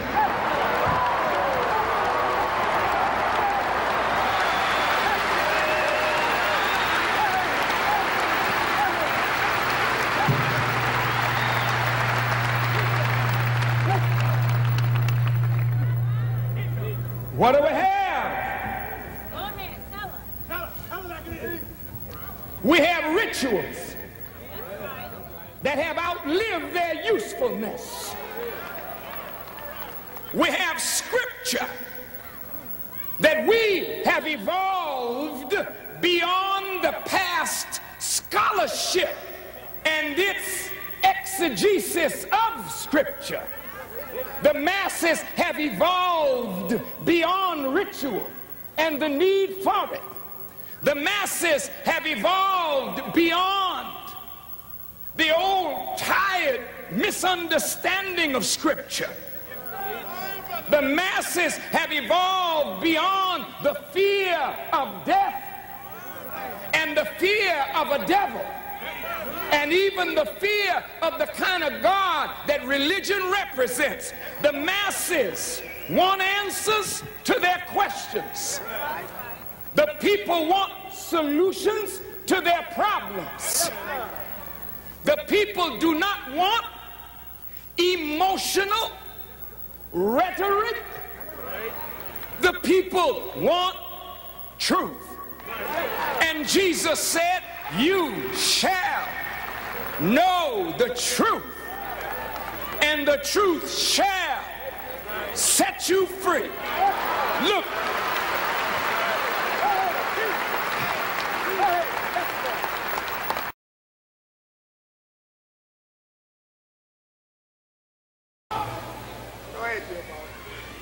he had to suffer a thief's death. He had to suffer the death of a person who commits treason against the state. But he had to suffer that. And then after that, they say he descended into hell. Hey, not only did he catch hell, he went there. Well, I think we're true followers of Jesus. Not only have we suffered hell, we are there in hell with the real devil.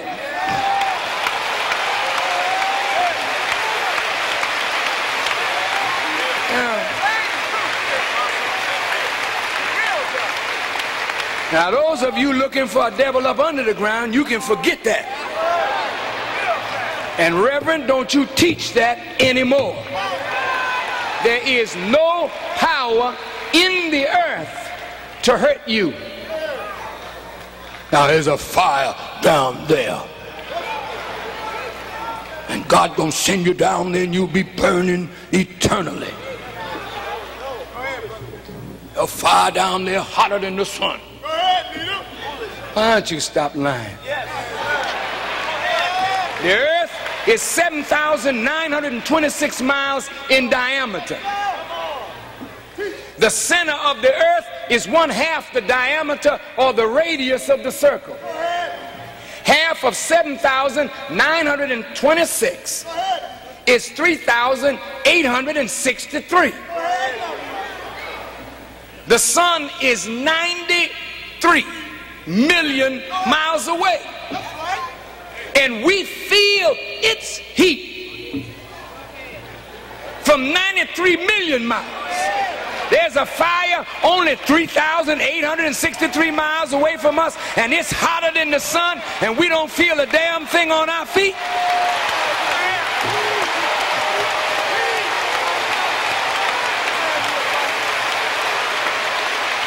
If we're that close to hell, we should never have a fuel bill. We don't need oil or gas. The heat from hell will generate enough heat to warm our house. This ignorant teaching. Hell is not a place. Hell is a condition. Heaven is not a place. Heaven is a condition. Oh, Brother Farrakhan, don't misteach the people. I want to go to heaven. Me too, me too, me too. But how you gonna get there? What means of transportation you gonna use? Where is it? Is it out there in space? They got a telegraph out there, the Hubble telescope. Telescope, yeah. They spied Pluto. 4,600,000,000 miles from the sun. They got it. They're finding stars. Hundreds and thousands and millions of light years away. Do you know what that means? It means light traveling at the speed of 186,000 miles per second would take 1,000,000 or more years to reach the earth. And they spotted that sun or that star, but haven't spied no golden streets up there, no pearly gates up there. Pearl come from oysters. Oysters live in the depth of the sea. Gold comes from the deep veins in the earth. If you're going to have pearly gates and golden slippers, walking on golden streets with silken robes, talk to me, Muslims. Allah says in the Quran, I promise you gardens wherein rivers flow. I've never seen a garden in the sky unless we transport one to the sky in a space contraption. Rivers come from mountains. Snow gathers on the top of mountain, and the warm rays of the sun, as the earth turns, melts the ice and snow at the top of the mountain, and it runs down, forming rivers that empty out into oceans.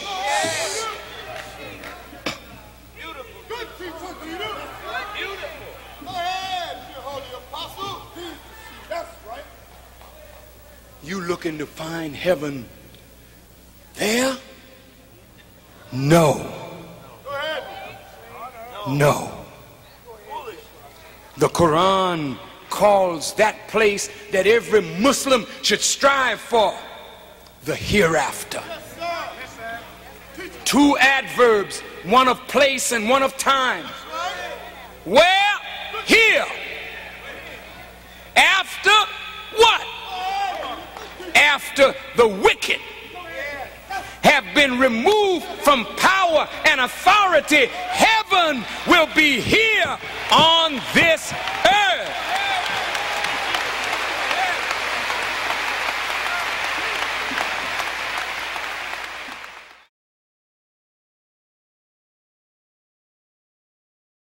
So here's a man coming out of the east, but he's coming to the west. Any Masons in the house? My Masonic family, Eastern Stars. See, all the rituals of the secret society is based on a master architect who got hit in the head and was carried on a westerly course and buried in the north corner or the north country in a shallow grave. Listen to the words of the scripture. Wheresoever the eagles are gathered together, there shall the carcass be. What is a carcass? It is the remains of something that was once alive. 2 years ago on this day in Washington, D.C., we looked out at a sea of black men standing for 14 hours, and we didn't recognize that the Son of Man was present, who was set down in a valley that was full of bones. And as he spoke to the bones shook, but there was no life in them. But when the winds began blowing on the bones, they stood up, an exceedingly great army. But no Son of Man could have been in the valley until the Son of Man came out of the east even unto the west. Now you who are looking for Christ, you who are looking for the Mahdi, he's not coming in the east. He's coming from the east. And his manifestation will be in the west. And that's why Prophet Muhammad, peace be upon him, said, the light, the sun would rise from the west in the latter day, because your light in the east would go out under the rule of Satan and the influence of Satan, but a new light would come up out of the west, because the Son of Man would be coming. And the book says he would be in the heart of the earth as Jonah was in the belly of a whale. Bring that map over here.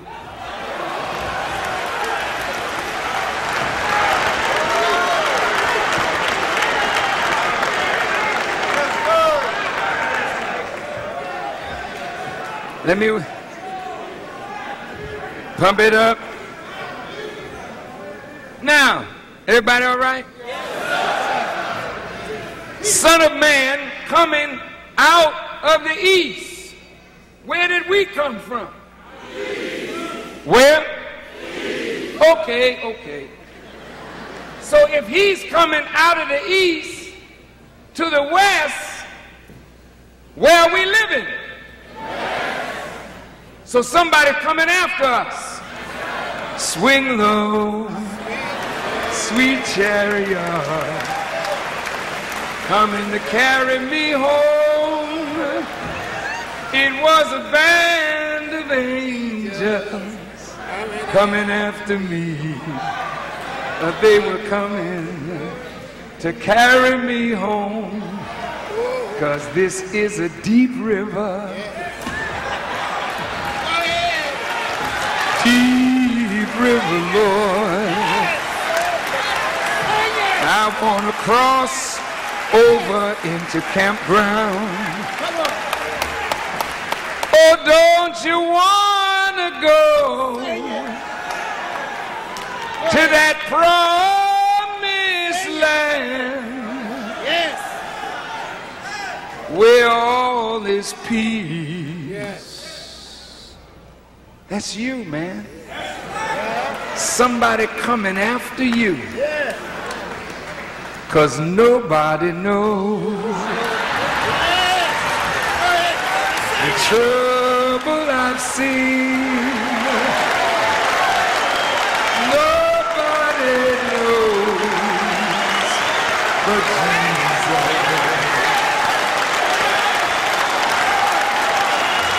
Nobody knows the trouble I've seen. Glory, glory, hallelujah. Sometime I'm up, sometimes I'm down. Oh yes, Lord. Sometime I'm almost to the ground. Oh, yes, Lord. Yes. Black man suffering, but a son of man coming out of the east.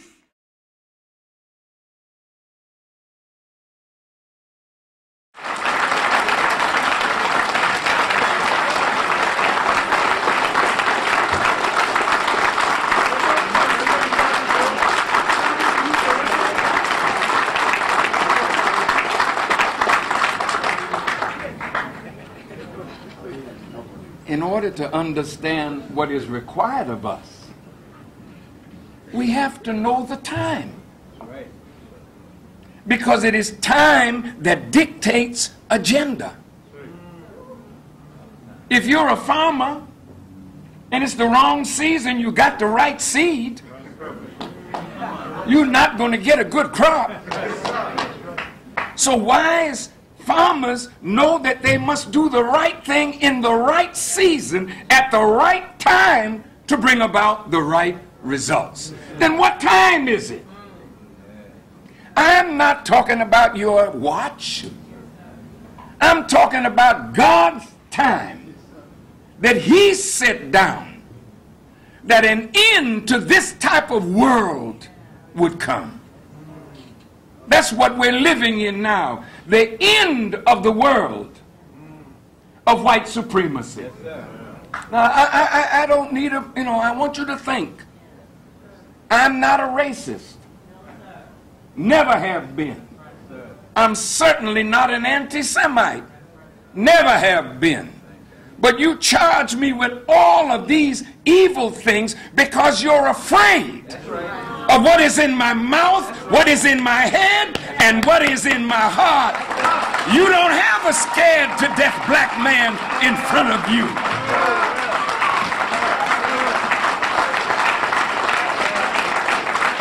And I'll tell you frankly, God hates a coward.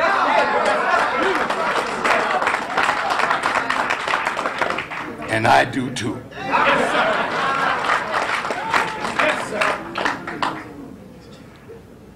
White supremacy has created in its wake black inferiority.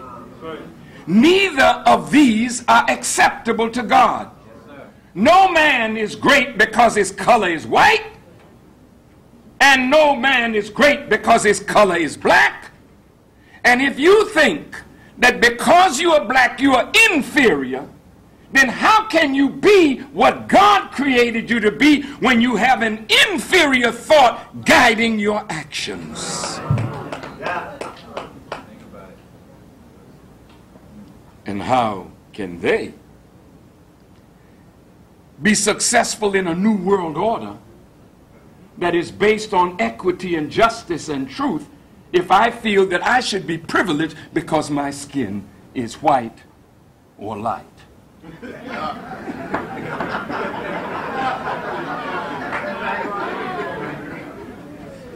We have a lot of work to do to heal from 400 years of slavery and injustice. And the doctor and the medicine has been coming, but we're still showing signs of sickness.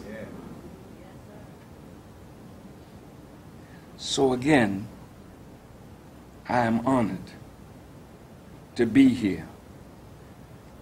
And I would say to the rabbi, with all due respect to you, sir, I have been waiting for years for a dialogue between me and you. You didn't hear me. See, I want to bring you out in the public. Since you've been cussing me out in the public and writing ugly things about me in the newspaper, I challenge all of you. Meet me before the world and prove that I am what you call me, or get up off it. And you know you can't prove it. So you hide behind the newspaper. You hide behind the television and the radio, making my people think that I'm some ugly man to keep them away from the truth that's in my mouth.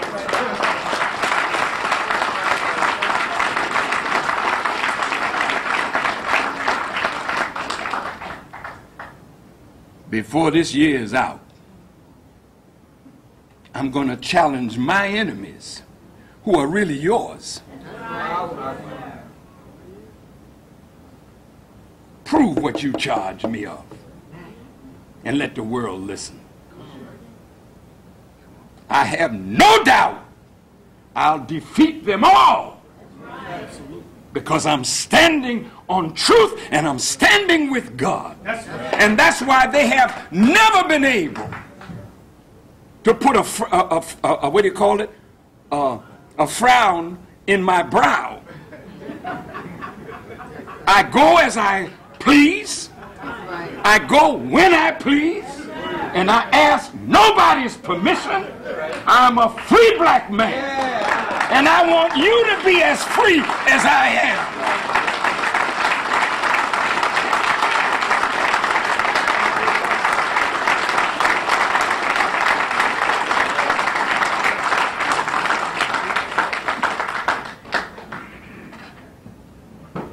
You can't ever be free with your mouth in somebody else's kitchen. Somebody feeding you, somebody clothing you, somebody sheltering you, somebody giving you a job. That's your boss. That's your master. So you got to think twice when you want to be bold. Will I lose my house? Will I lose my job? Oh God, I'll just be quiet. But there comes a time in every man and woman's life when you have to make up your mind, because the future depends on how strong we are with God and how strong we are on the principles of truth. And that's why Jesus said, you shall know the truth, and the truth shall set you free. It's not about guns and revolution. It's about truth that will create a revolution in your mind.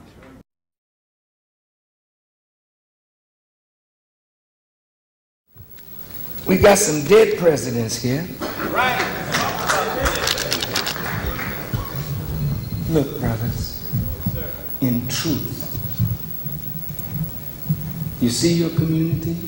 You have Koreans, you have Arabs, you have other ethnic groups in your community, providing us with our goods and services, taking the money from our community out to build their communities, leaving our communities weak and underdeveloped. It's not the Arabs' fault. That's right. It's not the Koreans' fault. You say they ought to respect us. That's what they need to respect us. Well, they would if you showed some respect for yourself. That's right. You don't allow people to respect you because you don't do what commands respect. Come on. We got enough intelligence in the black community that we should be able to provide our community with everything that our community needs and keep the money revolving in our own community. Look, brothers,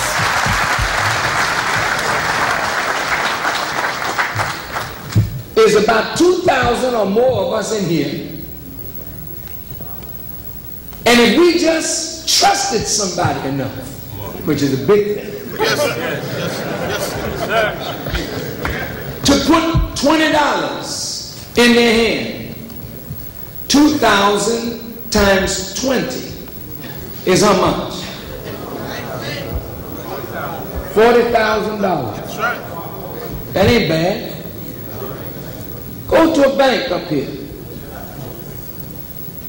With $40,000, they got some property in their portfolios that they're closing or have foreclosed on that we could pick up. We could begin rehabbing, putting people to live in it. Yes, sir. Take the rent, put it back in our account. Right. Come back again, pool again, 40 more thousand. Pool again, 40 more thousand. Then set up a supermarket and make sure that every one of our families shop with their own. Keep the money in your own circle. Pool again, buy some more property. You got carpenters in here. You got electricians and tradesmen of every kind, and you got young people who don't know anything about a trade. Put the young brother with the older brother. Teach the young brother the trade. Go in and fix up the property, lower the rent, and put your people in it. Keep the rent, put it back in your treasury. Come back together again, put another couple of dead presidents together. Say, all right, brothers, we need to go to the earth, because the earth is the source of all of our life's sustenance. God got the floods in the Midwest.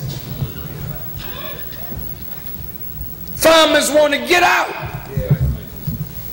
Put your money together. Everybody buying up America except you. You buying drugs. You buying alcohol. You buying foolishness. Here CBS was for sale just a few years ago. With just some of the money that we put in drugs, we could have bought CBS. Then you wouldn't have to be going to see Schindler's List, somebody talking about somebody else's Holocaust. But you could then put your own story on your own television. But you are so disorganized, powerless.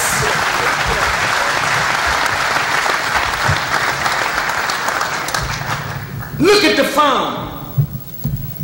We could own thousands of acres of farmland just from pooling a little of this. Get on the farmland. You say, Lord, give us this day our daily bread. But you ain't sowing no wheat nowhere. You waiting for tip top and wonder when it's coming. But if you and I would pool our money, we could plant a wheat seed. and harvest it. Turn the wheat into flour and turn the flour into bread. And then send bread into all the major cities. Eat the black man's bread. Eat bread that's wholesome and clean without all of these degenerative things in the bread. On your farm, you set up a canning factory. And you begin to pull your peas and your corn and your asparagus from the ground and you can it. And then you put your own product on your shelf in your supermarket across the country. Then we eating from our own peas. First Baptist peas. Muslim corn. Go to raising your own chickens. Have land for your cows and your sheep. No pigs. Sheep and cows to graze. Set up your dairy. Put your ultra-modern dairy together and milk your cows. And send the black man's milk into the black community. Stock your shelves, and instead of a white face on it, put your face on it. And we go and eat our own milk, eat our own bread, eat from our own canned products, raise our own chicken, and the billions of dollars that we spend for food with the merchants of death, that money goes back in our own pockets. Then you take the hide from the cattle and you make your own shoes. Yes, sir. Then you buy you a fishing trawler and you go out on the high seas and you fish like the Japanese are doing. You can do what you want to do, black man. It's your day. You might as well get the vision, stand up and let's go for it like real men.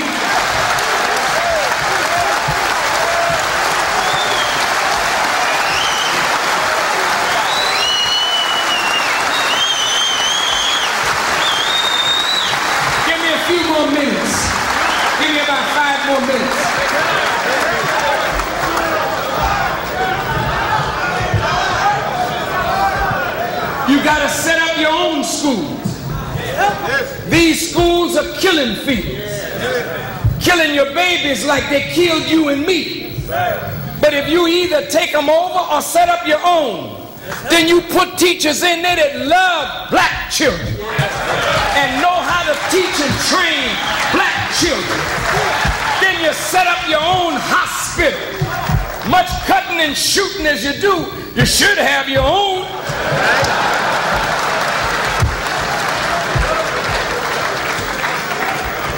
But of course, we're going to cut that out.